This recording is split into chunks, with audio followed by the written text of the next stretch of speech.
Dear brothers and sisters, one day, one of the monks in a monastery, whose name was George, was praying in the chapel.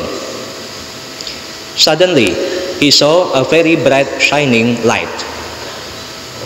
There, before him, was a most beautiful scenery he had ever seen, too difficult to describe with words. George was shocked to see the vision, but was filled with joy. George was enjoying that scenery till the bell of the monastery rang. The bell was the sign that the poor had come to the monastery, and one of the monks had to give them food. George remembered that it was his turn to distribute the food to the poor that day. George was unwilling to go because he didn't want the scenery disappear when he went away. But he didn't want to disappoint the poor and let them go away hungry, so he decided to go and distribute the food to the poor who were waiting in the compound of the monastery. After he had finished his duty, George went back to the chapel and didn't expect to see the vision anymore. Surprisingly, the scenery was still there.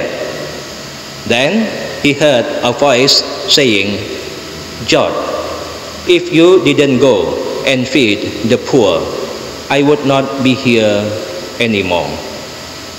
That was the voice of God. Dear brothers and sisters, in today's gospel, when the apostles Peter, James, and John saw Jesus' face and clothing being transformed and became bright and brilliant as lightning, they saw the divine nature of Jesus. The apostles were so spiritually moved by the experience that Peter wanted to remain in it all the time. So he suggested to Jesus, "Master, it is wonderful for us to be here. So let us make 3 tents, one for you, one for Moses, and one for Elijah." It is a delighting moment when we are able to pray peacefully and feel paradise.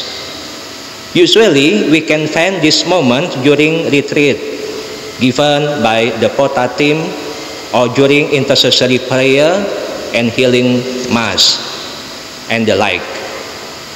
Nevertheless, prayer will be meaningful when it gives impact to our lives.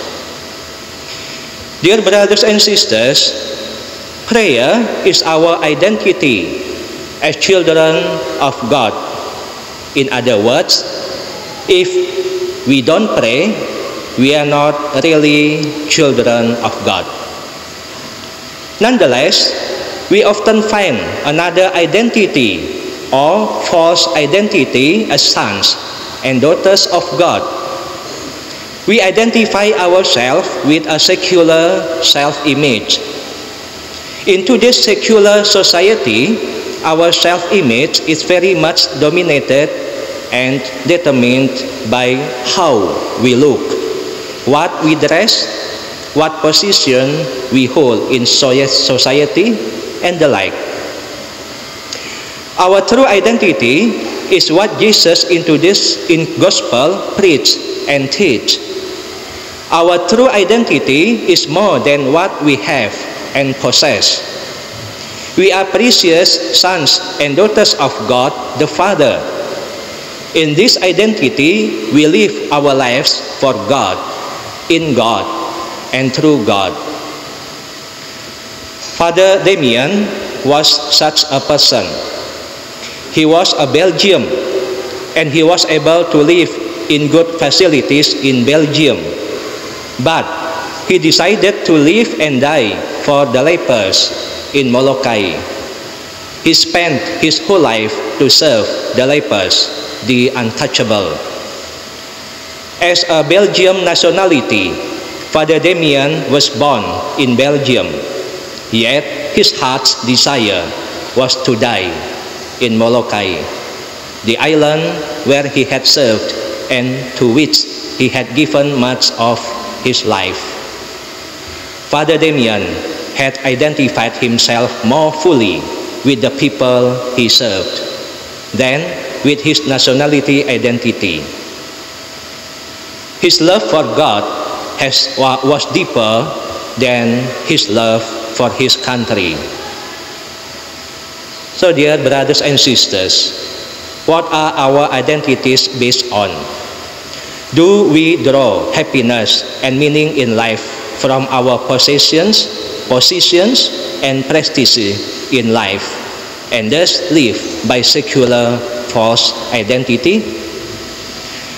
Our true identity as sons and daughters of God is based on Jesus' teachings. When we are able to follow his teachings, then only will we be able to find our true identity. Amen.